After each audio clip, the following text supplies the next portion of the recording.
The murder of Charlie Kirk sent shockwaves through the nation, igniting a media firestorm and a desperate demand for justice. Late on a rainy Thursday night, Kirk, a prominent and outspoken public figure, was found fatally wounded in a downtown parking garage after a speaking event. Witnesses recalled hearing a heated argument followed by a single gunshot that echoed through the nearly empty structure. Investigators quickly pieced together fragments of surveillance footage and eyewitness accounts, identifying a suspect who seemed both meticulous and reckless. Friends described the accused as a volatile individual with a long simmering resentment toward Kirk's views, suggesting the crime was fueled by personal vendetta as much as ideological rage. The community was left stunned as details emerged.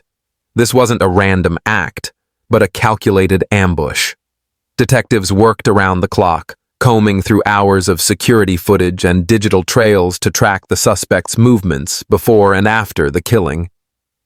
As news outlets broadcast every development, public outrage grew, and pressure mounted on law enforcement to find the person responsible. The chilling nature of the crime, combined with the high-profile victim, turned the investigation into a national obsession.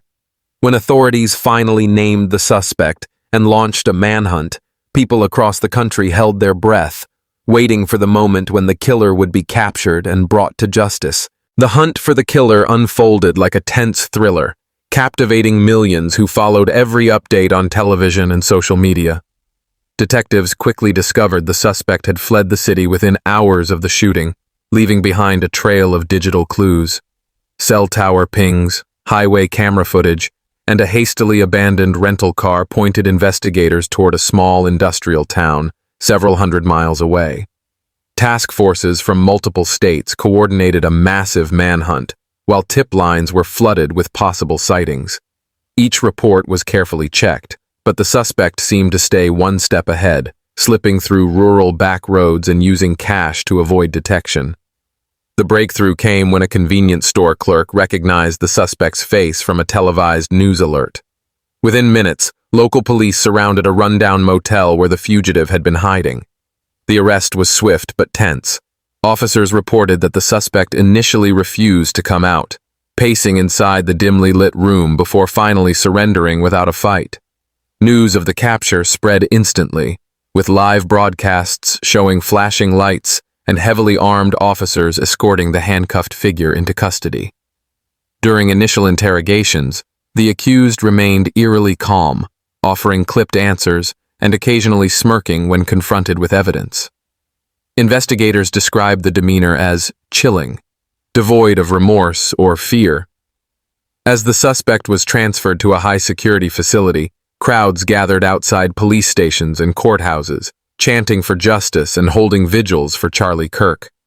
The dramatic arrest brought a brief sense of relief to a shaken public, but it also set the stage for a courtroom battle that promised to expose the motives behind the shocking murder and determine whether the death penalty would ultimately be on the table. The trial that followed became one of the most closely watched legal battles in recent memory, drawing intense media scrutiny and sparking debates about justice and capital punishment.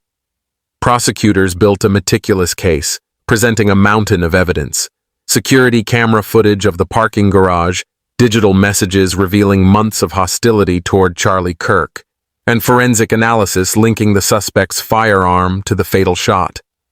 Key witnesses, including friends and former co-workers, painted a portrait of a person simmering with resentment and capable of calculated violence.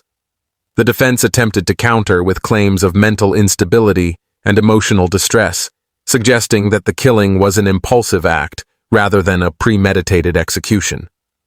Psychologists were called to testify about the suspect's volatile behavior and history of untreated mental illness, but the jury seemed unconvinced.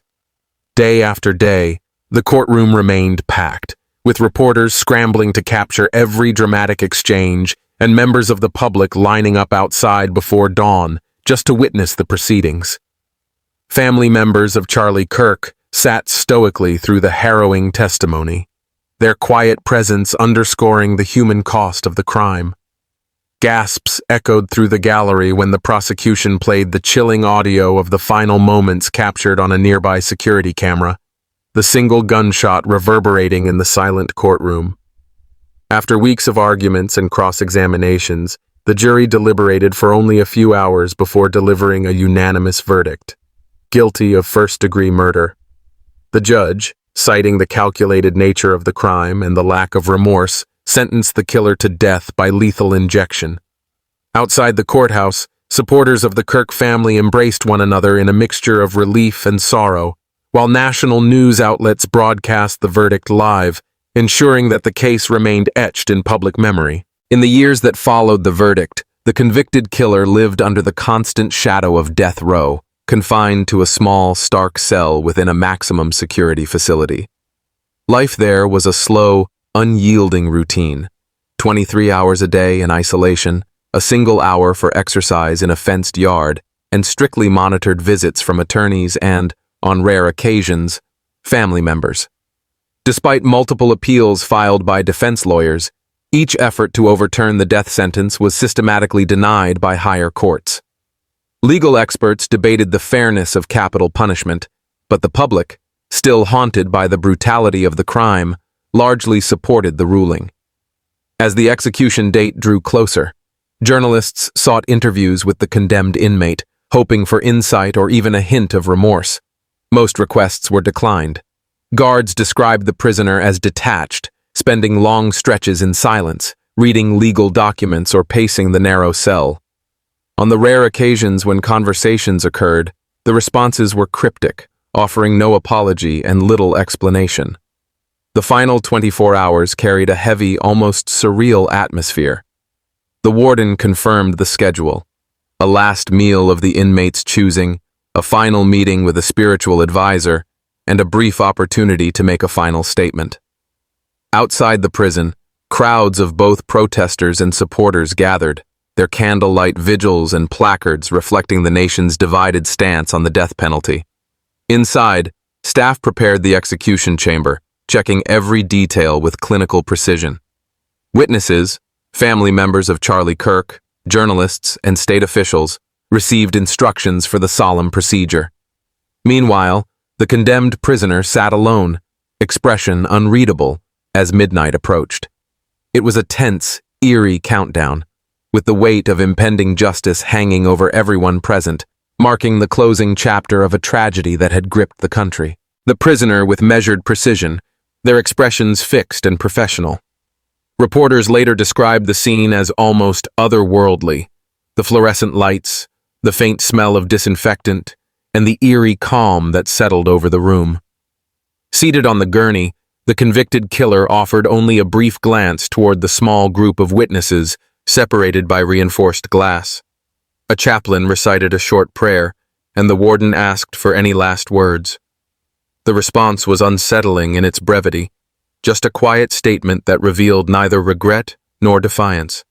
As the lethal injection was administered, the prisoner remained still, eyes fixed on the ceiling, while the heart monitor's steady beep slowed to silence. Within minutes, the doctor pronounced the time of death. Moments later, a camera feed from a security monitor captured the final seconds of life, the last footage that would soon ignite a storm across social media. Although meant only for official records, the clip somehow leaked within hours. Viewers were mesmerized and unsettled, watching the calm yet chilling departure of a person whose actions had shocked the nation. The video spread rapidly, shared millions of times, and dissected by commentators, true crime enthusiasts, and ethicists debating the morality of releasing such images. For Charlie Kirk's family, the execution brought a measure of closure, but not the healing they had hoped for. For the public, the viral video reignited discussions about justice, the death penalty, and society's fascination with the final moments of those condemned. In the end, the case left an indelible mark, a reminder of both the fragility of life and the enduring consequences of violence.